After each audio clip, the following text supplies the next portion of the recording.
दरबारी कवि थे और बड़े विद्वान थे और बड़े भगवत भक्त थे। तो दरबारी कवियों का काम ये होता है कि राजा की प्रशंसा में गीत गाए जाते हैं और फिर राजा प्रसन्न होकर उनको इनाम देता है। तो रोजाना कई कवि रहते थे, उसमें मुल्ले भी थे, श्रीपति जी भी थे और भी थे। तो जैसे बीरबल का आता है ना, बीरबल हमेशा चमचागिरी में ही लगे रहते थे, खुशामदी रहते थे। तो जैसे आजकल वो कहते हैं ना गणेश परिक्रमा, जिसको कहते हैं ना गणेश परिक्रमा, तो ये हमेशा से रही है। लेकिन श्रीपति जी का नियम था कि वो भगवान की स्तुति के अलावा कोई भजन नहीं सुनाते थे दरबार में। सम्मान बहुत था इनका, भगवत चर्चा करने वाले का सम्मान स्वाभाविक रूप से होता ही है। तो लेकिन मुल्ले बहुत चिढ़ते थे। जो मुल्ले कवि थे बोले ये काफिर कहीं का, बादशाह सलामत के लिए कभी एक शब्द नहीं बोलता है और बादशाह इसी को उठाई उठाई घूमता है, इसको कैसे फंसाएं। तो एक दिन मुल्ला कवियों ने जो इनसे चिढ़ते थे उन्होंने एक षड्यंत्र किया। कहा कि कल जो है सब अपनी अपनी कविता सुनाएंगे दरबार में बादशाह को, और उस कविता के अंत में तोड़ आनी चाहिए, करो सब आस अकबर की। ऐसा ये तोड़ आनी चाहिए पंक्ति में कि करो सब आस अकबर की। तय हो गया। अब मुल्ले सोचने लगे अब ये तो बोलना ही पड़ेगा इनको, कुछ भी कविता बोलेंगे चाहे भगवान के लिए, अंत में बोलना तो उनको यही पड़ेगा, करो सब आस अकबर की। हुए सब तैयार होकर आगे, कवि सम्मेलन प्रारंभ हुआ। सब ने अपनी अपनी कविता पाठ किया। श्रीपति सबसे बड़े थे तो अंत में इनकी बारी आई। अब मुल्ला दक्ष में बैठ गए रीढ़ खड्डी सीधी करके, अब तो इन्हें बोलना ही पड़ेगा। श्रीपति जी खड़े बोलना शुरू किया। अब के सुल्तान कुलियान समान है, बांधत पाग अटब्बर की। पाग बांध के बैठा था ना। अब के सुल्तान कुलियान समान है, बांधत पाग अटब्बर की। तज एक को दूजे की आस करे, कट जीव गिरे वा लब्बर की। पहले तो थप्पड़ ये मारा। तज एक को दूजे की आस करे, कट जीव गिरे वा लब्बर की। शरणागत श्रीपति श्रीपति की। दूसरा थप्पड़ ये मारा। शरणागत श्रीपति श्रीपति की, नहीं त्रास है का हुई जब्बर की। अरे जिनको हर से कछु आस न हो, वो करो सब आस अकबर की। जिनको भगवान से आशा न हो अकबर की आशा करो। बज गई ताली, वहाँ देखते रह गए। तो जिसको भगवत गुणगान करना है और जो संसारी गुणगान करता है, तो गोस्वामी जी ने लिखा है कि प्राकृत सिर धुन गिरा लगत पछताना, कीन्हे प्राकृत जन गुण गाना। कीन्हे प्राकृत जन जन गाना। आज कीन्हे प्राकृत गुण गण गाना। कीन्हे प्राकृत गुण गण गाना। सिर धुनी लगा गिरा पछिताना। सिर धुन गिरा लगी पछिताना। सिर धुन गिरा लगी पछिताना। सिर धुन लगी गिरा पछिताना। भगति है तू विधि भवन बिहाई। भगति है तू विधि भवन बिहाई। सुमिरत शारद आवती धाई। सुमिरत शारद आवती धाई। आज सुमिरत शारद आवती धाई। सुमिरत शारद आवती धाई। कोई व्यक्ति जब संसार की गुणगान करता है तो सरस्वती माथा पीटती है, मैं कहाँ आ गई इसकी जीव पर। और कोई भक्ति की चर्चा करता है तो बैकुंठ छोड़कर भगति है तो विधि भवन बिहाई। ब्रह्मा के भवन को छोड़कर सुमिरत शारद आवत धाई, दौड़कर आया करती है। भगवान के गुण गाएं। यही की घटना है गुजरात की। एक ईश्वरदास करके बड़े अच्छे संत कवि हुए, बड़े विद्वान थे, उदयपुर के रहने वाले थे। लेकिन उनकी शादी हो गई गुजरात में। तो अपनी ससुराल गए, ससुराल में लगा कि चलो द्वारिका दर्शन कर आते हैं। तो उस समय साधन थोड़े ज़्यादा जुदा नहीं थे और पैसा रुपया भी ज़्यादा नहीं था, और कवियों पर इन पर थोड़ा पैसे की मार भी रहती है। तो अगर बेचारों पर रुपया पैसा हो तो कभी रोज़ नहा सकते हैं। आपने देखा होगा कभी सालों साल नहीं नहाते, चूँकि सावन होता ही नहीं है, हैं? इसलिए कवियों को आप देखो ना, बाल बड़े हुए हैं, दाढ़ी बड़ी हुई है, ऐसा है वैसा है, कवि को देखते ही बच्चे डर जाते हैं। तो चले, अब पैसा खर्च हो गया, द्वारका दूर। तो मौरवी के राजा उस समय थोड़ा विद्वानों का आदर भी करते थे, तो सोचा चलो यहाँ कविता सुना देते एक बढ़िया सी, तो कुछ इनाम मिल जाएगा, तो रास्ता कट जाएगा, आगे यात्रा हो जाएगी द्वारिका की। आगे दरबार में मैं ऐसे ऐसे हूँ, तो नाम तो राजा ने भी सुना था इनका, और मैं आपको कविता पाठ सुनाना चाहता हूँ, सुनाइए। बहुत अच्छी कविता सुनाई उन्होंने, बहुत अच्छा गीत भजन जो भी सुनाया था, वाह वाह वाह वाह वाह वाह वाह वाह, वंस मोर ऐसा होने लगा, वाह, जय जयकार हुई, राजा बहुत प्रसन्न हुए। तो उसमें उन्हीं के दरबार में एक पंडित पीताम्बर जी करके थे, पीताम्बर दास, ये भी बड़े विद्वान थे, दरबारी कवि ये भी थे। तो राजा ने पूछा, पीताम्बर जी आप बताइए, इतना विद्वान कवि इसने बहुत सुंदर गीत सुनाया है, क्या इनाम दे दें? तो सबको लगा कि पीताम्बर जी तो अच्छा इनाम बताएंगे। पीताम्बर जी ने कहा कि एक मुट्ठी रेत इस कवि के सिर पर डाल दीजिए, ये इसका इनाम है। डाल दिया गया। अब आप कल्पना करो क्या बीती होगी ईश्वरदास के ऊपर, और इतना दांती किटकिटा के बोले, साले पीताम्बर के बच्चे, अब नहीं। और यात्रा छोड़ दी, पता किया कहाँ रहता है, कहाँ से पीछे चढ़ने का रास्ता है, कहाँ सोता है, पूरा देख लिया। बोले इसका कत्ल ही करके जाऊंगा, चूँकि भरी सभा में, और घुस गए ये नकब लगा के, जैसे भी कटार हाथ में लेकर घुस गए। पीताम्बर जी रात्रि को सो रहे थे, तो पास पास पति पत्नी एक एक चारपाई पर, तो दिन की घटना पीताम्बर जी सुना रहे थे। देवी क्या बताऊं, आज बड़ा मूड मेरा बिगड़ा हुआ है। बोले क्या बात हो गई? कोई राजा ने? बोले राजा ने तो नहीं किया, लेकिन बड़ा आज मेरा मूड खराब है। एक इतना विद्वान कवि हमारे दरबार में आया, युगों में ऐसा महात्मा महापुरुष पैदा होता है, इतना दिव्य वाणी उसकी, इतनी दिव्य कविता उसने सुनाई, मुझे बड़ा तरस आया। रे मूर्ख, एक सामान्य से टुकड़ों के लिए, चांदी के टुकड़ों के लिए तो एक राजा को खुश कर रहा है। अगर यही गीत भगवान को सुना दिया होता उसने, तो भगवान प्रकट हो गए होते। इतना करुणा से भरा हुआ उसने भजन सुनाया। और ईश्वरदास खड़े खड़े दीवार के पीछे सुन रहे हैं, खंबे के पीछे खड़े सुन रहे पति पत्नी की दोनों बात। और जब उन्होंने पीछे ये प्रशंसा सुनी, कटार छोड़ी, पैर पकड़े, फिर वहीं रह गए, उन्हीं की सेवा में रह गए।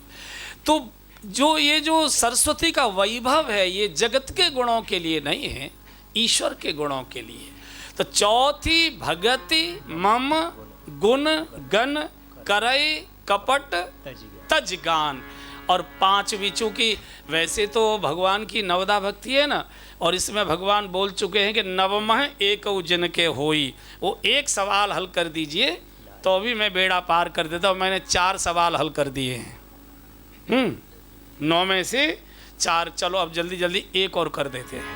मंत्र जाप मम दृढ़ विश्वासा, मंत्र जाप मम दृढ़ विश्वासा, मंत्र जाप मम दृढ़ विश्वासा, मंत्र जाप मम दृढ़ विश्वासा, पंचम भजन सुवेद प्रकाशा, पंचम भजन सुवेद प्रकाशा। आजी पंचम भजन सुवेद प्रकाशा, पंचम भजन सुवेद प्रकाशा। 5वीं भक्ति मंत्र जाप मम, मेरे मंत्र का जाप दृढ़ता पूर्वक, विश्वास पूर्वक। मंत्र जाप मम दृढ़ विश्वास, विश्वास के साथ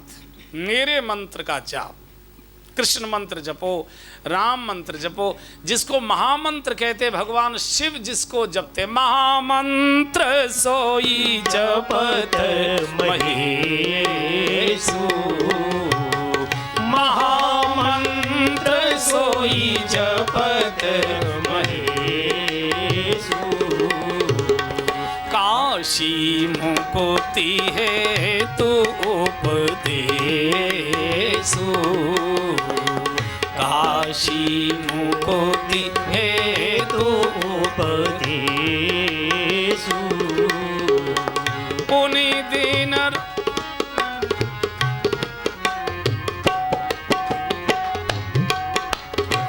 सादर जपहु अनंग अराधी, सादर जपहु अनंत अराधी। आजी तुम पुनि राम राम दिन राती, तुम पुनि राम राम दिन राती, सादर जपहु अनंग अराती, सादर जपहु अनंत अराधी। हाजी सादर जपहु अनंग अराती, सादर जपहु अनंत अराधी। ये महामंत्र है। कौन सा महामंत्र किसे कहते हैं?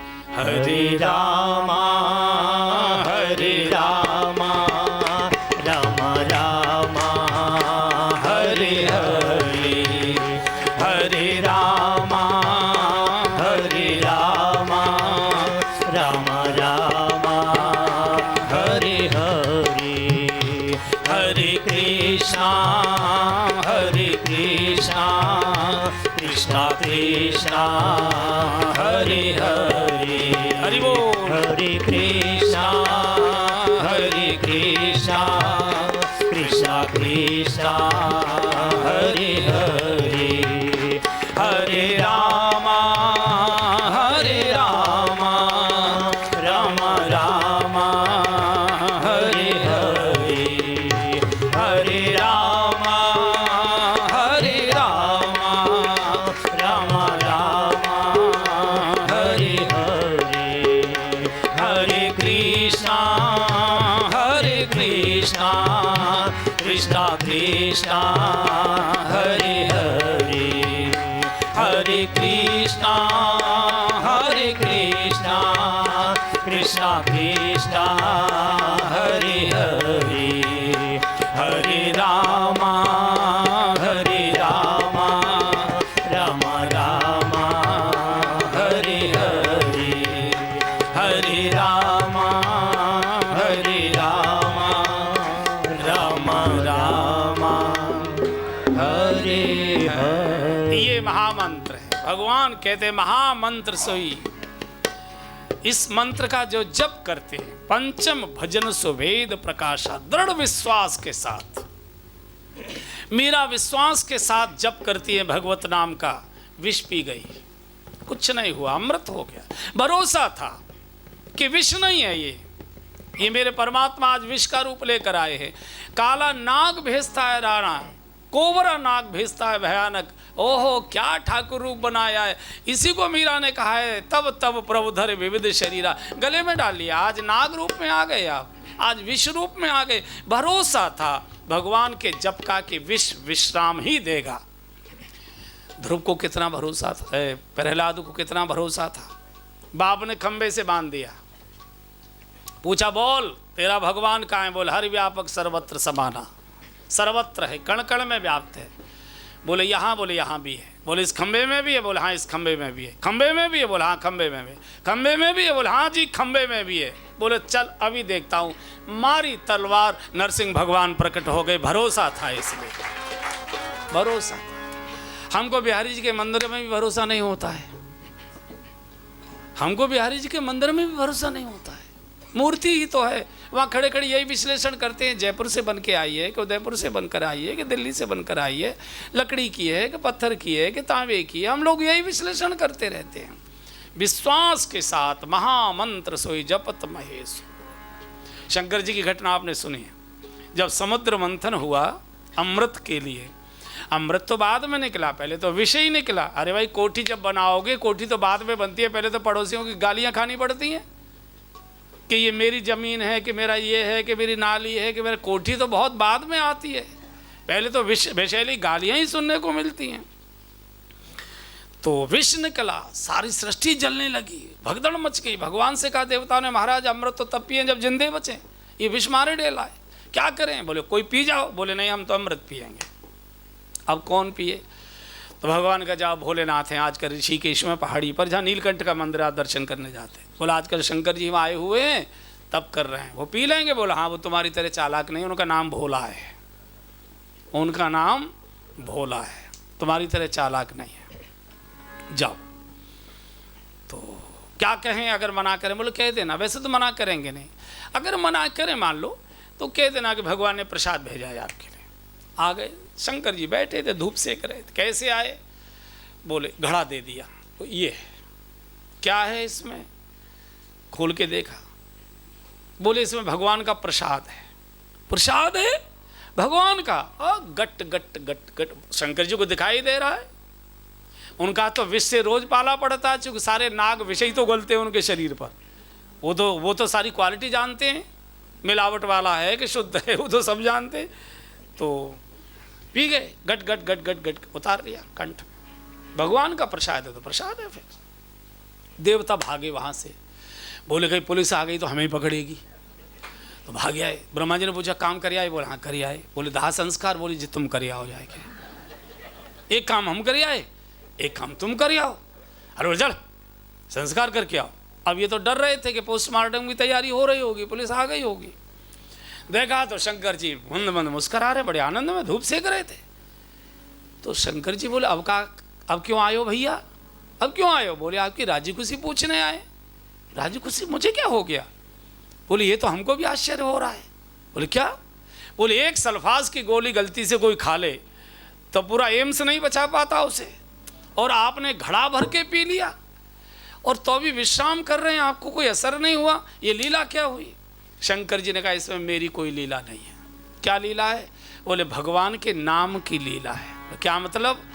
बोले राम नाम मेरे कंठ में हमेशा रहता है, तुमको मालूम है? तुम पुण्य राम राम दिन राति, मैं दिन रात राम ही नाम जपता हूँ। तो राम नाम मेरे कंठ में पहले से था और विष तुम लेकर आ गए। तो जैसे ही मैंने तुम्हारे विष को अपने कंठ में मिलाया डाला तो वहाँ राम मिल गया, तो राम ने विश्राम देना शुरू कर दिया। विष भी विश्राम दे रहा है मुझे, विष में राम मिला तो विश्राम देना शुरू कर दिया। तो शंकर जी इसी नाम के सहारे विषपान कर गए। शेषनाग इसी नाम की महिमा से पूरी पृथ्वी को धारण करते हैं। भगवान कहते हैं कि मंत्र जाप दृढ़ विश्वास के साथ हम जपते तो हैं बंधु और बहनों, पर हमको विश्वास नहीं होता है। नाम तो भगवान का जपते, माला तो भगवान के नाम की जपते, पाठ तो भगवान का करते, पर भरोसा बेटे पर ही रहता है कि यही बुढ़ापे में सेवा करेगा।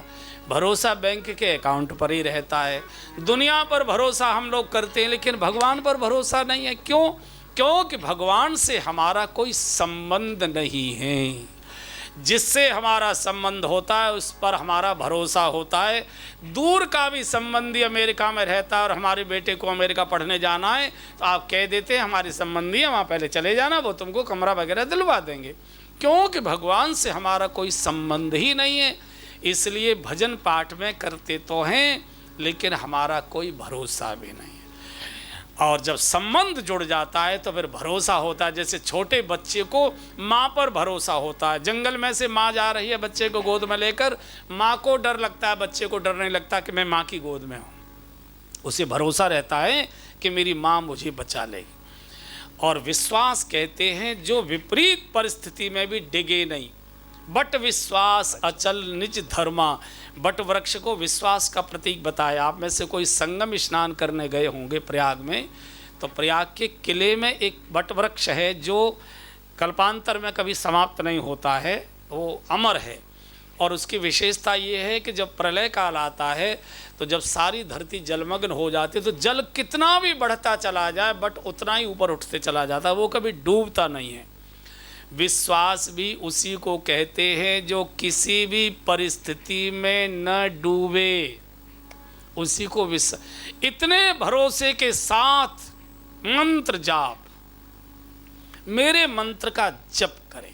इसलिए नानक जी ने कहा है कि देखो, परमात्मा शास्त्रों से नहीं मिलता, सिद्धांतों से नहीं मिलता, संप्रदायों से भी नहीं मिलता। परमात्मा मिलता है उसके नाम का मनन करने से, उसके नाम का मनन करने से, उसमें डूब जाने से, उसके सुमिरन करने से। शास्त्रों से योग्यता मिल सकती है, प्रवचन की क्षमता बढ़ सकती है, शास्त्रार्थ की योग्यता आ सकती है, ज्ञान बढ़ सकता है। परमात्मा नहीं मिलता, बुद्धि विकसित होती है, और परमात्मा मिलता है हृदय की पुकार से। बुद्धि से तो परमात्मा मिलता ही नहीं है। मन समेत जय जानन वाणी, तर्क न सके सकल अनुमानी। अच्छा, शास्त्र पढ़ोगे तो शास्त्र के अर्थ तो आप ही लगाओगे ना। जैसी आपकी मनस्थिति होगी, शास्त्र में आपको वैसा ही दिखाई देगा। हमको रामचरितमानस में भगवान दिखाई देते हैं, और किसी को रामचरितमानस में शूद्र गंवार ढोल पशुनारी दिखाई देते हैं। वो तो जैसी जिसकी मनस्थिति है। चूँकि शास्त्रों की व्याख्या मनुष्य अपनी बुद्धि क्षमता के, भाई सनातनी को मंदिर में कुछ दिखाई देता है, आर्य समाजी को कुछ दिखाई देता है, जैनी के मंदिर में हमको कुछ दिखाई नहीं देता है, हमारे मंदिर में जैनियों को कुछ नहीं दिखाई देता है, मस्जिद में हमको कुछ नहीं दिखाई देता है, मंदिर में मुसलमानों को कुछ नहीं दिखाई देता है। तो जिसकी जैसी मनस्थिति है उसी के अनुसार तो शास्त्र पढ़ोगे। किसी को रामायण पूज्य लगती है, कोई रामायण में आग लगा देता है, जैसे जिसका मन है। तो शास्त्र में हम ही तो देखेंगे, अपना ही चेहरा शास्त्र में तो दिखाई देगा। अभी मैं एक दिन अखबार में आया था, चुटकुला में पढ़ रहा था कि पहले गांव में शीशे नहीं हुआ करते थे, राजस्थान में नहीं होते थे। वो राजस्थान की माता जी बैठी है, उनको मालूम है। पहले राजस्थान की माताएं बाल उल बहुत काटती थी, तो शीशा नहीं होता था, तो बेला में, थाली में, कांसे की में पानी भर लेती थी, और उसमें शांत जब पानी हो जाता था तो उसमें देख के वो उसमें छाया आ जाती है, तो उससे वो बाल काट लेती थी। तो पहले गांव में शीशे नहीं होते थे। तो एक गांव में कोई शहर से आया होगा शीशा लेकर, तो उसका शीशा टूट गया होगा, तो एक बड़ा सा टुकड़ा टूट गया, तो उसने फेंक दिया। एक किसान अपने खेत पर जा रहा था फावड़ा लेकर, उसने शीशा देखा, बड़ा चमकदार कोई चीज़ है, उसको शीशा जानता ही नहीं था। उसने शीशा देखा, अरे वाह, तो इसका चेहरा दिखाई दिया। तो इसने अपना चेहरा तो कभी इसने देखा नहीं था, चूँकि शीशा था ही नहीं। तो इसने पिताजी को पहचानता था, चूँकि पिताजी को इसने देखा था, पिता का चेहरा बाप से मिलता ही जुलता होता है। तो कहा, अरे वाह, मेरे पिताजी क्या रंगीन मिजाज थे, क्या बढ़िया फ़ोटो खिंचवाए। उसने समझा ये पिताजी का फ़ोटो यहाँ गली में पड़ा है। उसको तो ये लगा नहीं शीशा, उनका क्या पिताजी का फ़ोटो, चूँकि ये तो नौजवान था, मूछे बूछे, तो इसका क्या पिताजी का बढ़िया फ़ोटो, वाह। और पहुँच के लिए आया, इसको तो संभाल के रखता हूँ। लौट के आया सीधा कमरे में, कहा, पत्नी का अभी तो आप खेत पर गए थे, एकदम कैसे लौट आए? बोले नहीं, एक ज़रूरी काम है। तो क्या काम है? बोले है कुछ बताने का नहीं। अब पत्नी को अगर ये कह दो बताने का नहीं है, बस फिर आफत आ गई, फिर आफत आ गई हैं, बस पूछो ही ना। तो उसने कहा कि, तो पत्नी खिड़की में से झांकने लगी।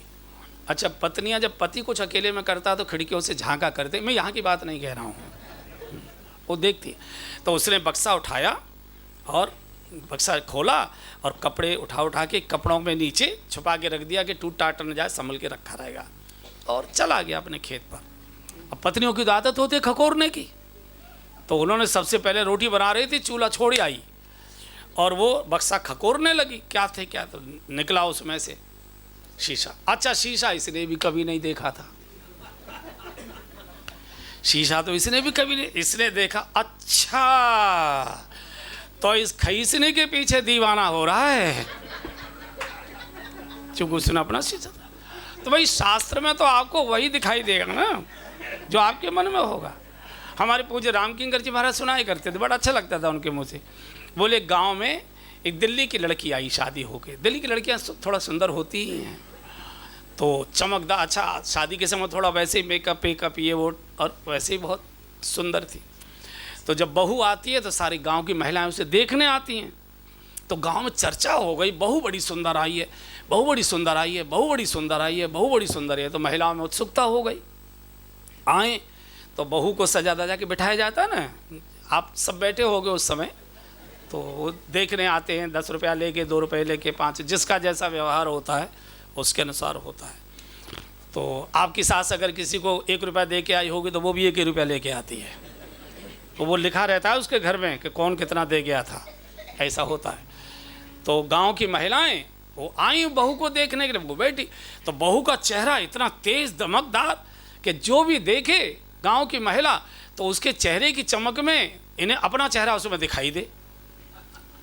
ये मतलब इतनी लाइट थी उसके चेहरे पर, और सारे गांव में कह रहे बड़ी सुंदर, हमारे जैसी है, कोई और तो है ना है, वो तो हमारे, चूँकि सबको अपना ही चेहरा दिखाई दिया था। तो शास्त्र में तो आपको वही दिखाई देगा जो आपके अंदर है। इसलिए नानक जी कहते हैं शास्त्रों से, सिद्धांतों से, संप्रदायों से परमात्मा नहीं मिलता, परमात्मा मिलता है जप से। सतत जप, सतत जप, सतत मंत्र जाप मम दृढ़ विश्वास, विश्वास के साथ जपते रहिए, जपते रहिए, जपते रहिए, जपते रहिए। और ये विश्वास चाहिए कि मैं जो जप रहा हूँ वो सुन रहा है। कई लोगों में ये रहता है कि हम भजन तो करते हैं, पाठ तो करते हैं, पूजा तो करते हैं, पर पता नहीं वो सुनता है कि नहीं सुनता। ऐसा कई बार अपने मन में शंका लगती है। इस शंका को आज यहाँ गोवा में छोड़ दीजिए, यहाँ छोड़ दीजिए। मैं बोल रहा हूँ आपको, अनुभव बोल रहा हूँ। अगर भगवान आपके भजन पाठ पूजा को सुन नहीं रहा होता तो आप उसका भजन कर ही नहीं सकते थे, कोई ताकत नहीं करा सकती। वो सुन रहा है इसलिए आप कर रहे हैं। वो दिखाई भले न दे लेकिन हमको सुन रहा है। जिस घर में कोई नहीं रहता है सुनने वाला, उसकी कुंडी नहीं खटखटाई जाती, उसकी घंटी नहीं बजाई जाती। मालूम है रहता तो है, देर सवेर आता है, तो हम समय समय पर उसकी घंटी बजाने जाते हैं। जिसमें ये मालूम है कोई नहीं रहता है, कोई घंटी नहीं बजाता है। और अगर आपकी जीव हरिनाम ले रही है, इसका अर्थ है कि आपकी जिह्वा को भगवान ने चयनित कर लिया है कि तू मेरा नाम ले। और मैं और सरल कर रहा हूँ, जब तक मैं अपने मोबाइल पर आपके नंबरों के बटन नहीं दबाऊंगा तब तक आपके मोबाइल पर मेरे यहाँ की घंटी बज ही नहीं सकती है। आजकल मोबाइल में आ जाता है किसकी घंटी आई है, किसका फ़ोन आया है। अगर हमारी जिह्वा पर हरिनाम की घंटी घनघनाई है, इसका अर्थ है कि भगवान ने अपने मोबाइल पर आपके नंबर दबाए हैं, नहीं तो आपकी जिह्वा बोले नहीं सकती थी। इसलिए इस विश्वास के साथ कि भगवान हमारे भजन को सुन रहा है, जो भी टूटा फूटा कैसे भी लीजिए, मन से बेमन से, मन न लगे तो भी चिंता मत करो। बिजली के तार को मन से छुओगे तो भी झटका मारेगी, बेमन के छुओगे तो भी झटका मारेगी, बता के छुओगे तो भी झटका मारेगी, बिना बता के छुओगे तो भी झटका मारेगी। वो मारना है। इसलिए भाव को भाव अनक आलस हूँ, भाव को भाव अनक आलस हूँ, भाव को भाव अनक आलस हूँ, भाव को भाव अनक आलस हूँ, नाम जपत मंगल दिसि दस हूँ, नाम जपत मंगल दिसि दस। हाँ जी, नाम जपत मंगल दिसि दस हूँ, नाम जपत मंगल। उठते बैठते सोते जागते, नहाए बिना नहाए, खाए बिना खाए, मन से बेमन से, जोर से जबरदस्ती से, राजी बेरा, जैसे भी हो पुकारो। जय राधा माधव, जय कुंज बिहारी, जय राधा माधव, जय कुंज बिहारी, जय गोपी जन वल्लभ, जय गोपी जन वल्लभ, जय गिरिवर धारी, गोपी जन वल्लभ, जय गिरिवर धारी, जय राधा माधव, जय कुंज बिहारी, जय राधा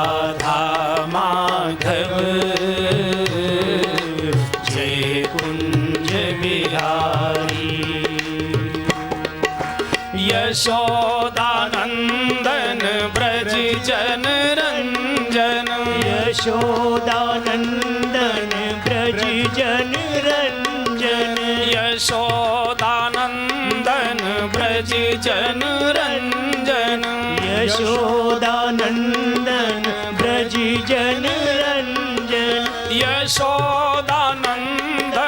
ब्रज जन रंजन यशोदानंदन ब्रज जन रंजन यमुना तीर संचारी यमुना तीर संचारी जय राधा माधव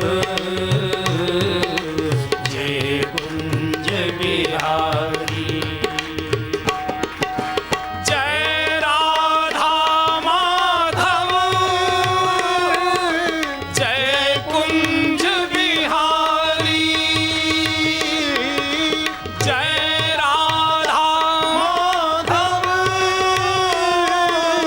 जय कुंज बिहारी जय गोपी जन वल्लभ जय गोपी जन वल्लभ जय गिरिवरधारी जय हो जय गोपी जन वल्लभ जय गिरिवरधारी जय राधा माधव जय कुंज बिहारी जय राधा माधव जय कुंज बिहारी जय राधा माधव जय कुंज बिहारी। पुकारते रहिए, जब समय मिले तब, जहाँ मौका मिले तब, भूल जाओ छोड़ दो, याद आ जाए फिर पुकारो। कोई आचार संहिता नहीं, कोई विधि निषेध नहीं, कोई शुभ अशुभ का डर नहीं, कोई खतरा नहीं। जैसे जब जहाँ हरि नाम लीजिए। पंचम भजन सुवेद प्रकाशा, और इसी नाम का प्रकाश फिर अंदर दिखाई देने लगता है, उसी को साक्षात्कार कहा है। 9 में से 5 सवाल हल कर दिए, मुझे लगता है कि हाँ पास हो ही गए। बहुत अच्छा लगा, छोटी सी यात्रा, और बिल्कुल कोई कथा के मूड में मैं बैठा भी नहीं था। परिवार के लोग साथ बैठे हैं तो थोड़ी बातचीत कर ली जाए, और आपने देखा होगा पूरा बातचीत के ही लहजे में सारी बातचीत हुई है। इसमें से आपको जो अनुकूल पड़ती हो, आपको जो सूट करती हो, आपको जो अच्छी लगती हो, और जिसका पालन करने में आपको तनिक भी कठिनाई न लगती हो, उसको पकड़ लीजिए। फिर कभी आगे मिलेंगे, फिर चर्चा करेंगे। मैं प्रणाम करता हूँ, मेरे प्रणाम स्वीकार करिए। फिर ऐसे मिलते जुलते रहें, ऐसी भगवान से प्रार्थना करते हुए वाणी को विराम। अब सूचना सुन लीजिए। हे ईश सब सुखी हो, कोई न हो दुखारी, सब हो निरोग भगवन, धन धान्य के भंडारी, सब भद्र भाव देखें, सन्मार्ग के पथिक हों, दुखिया न कोई होवे, सृष्टि में प्राणधारी। हे ईश सब सुखी हों, कोई न हो दुखारी, सुखी बसे संसार सब, दुखिया रहे न को, यह अभिलाषा हम सबकी भगवन पूरी हो। विद्या बुद्धि तेज बल सबके भीतर हो, दूध पूत धन धान्य से वंचित रहे न को। आपकी भक्ति प्रेम से होवे भरपूर, आपकी भक्ति प्रेम से मन होवे भरपूर। राग द्वेष से चित मेरा तो सौभाग्य दूर। मिले भरोसा आपका हमें सदा जगदीश, आशा तेरे नाम की बनी रहे मम ईश। पाप से हमें बचाइए करके दया दयाल, पाप से हमें बचाइए करके दया दयाल। अपना भक्त बनाएंगे सबको करो निहाल। दिल में दया उदारता, मन में प्रेम अपार, हृदय में धारे दीनता ये मेरे करता। हाथ जोड़ विनती करूं सुनिए कृपा निधान। हाथ जोड़ विनती करूं सुनिए कृपा निधान। साधु संगत दीजिए दया धर्म का दान। हरे राम रामा, राम राम हरे हरे, हरे कृष्ण कृष्ण कृष्ण हरे हरे। हरे राम राम राम हरे हरे, हरे कृष्ण कृष्ण कृष्ण हरे हरे। पवन तनय संकट हरण, मंगल मूर्ति रूप, राम लखन सीता सहित हृदय बसहु सुरभूप। सियावर रामचंद्र जी की जय, पवन सुत हनुमान जी की जय। उमापति महादेव जी की जय। बोलो भाई सब संतन की जय।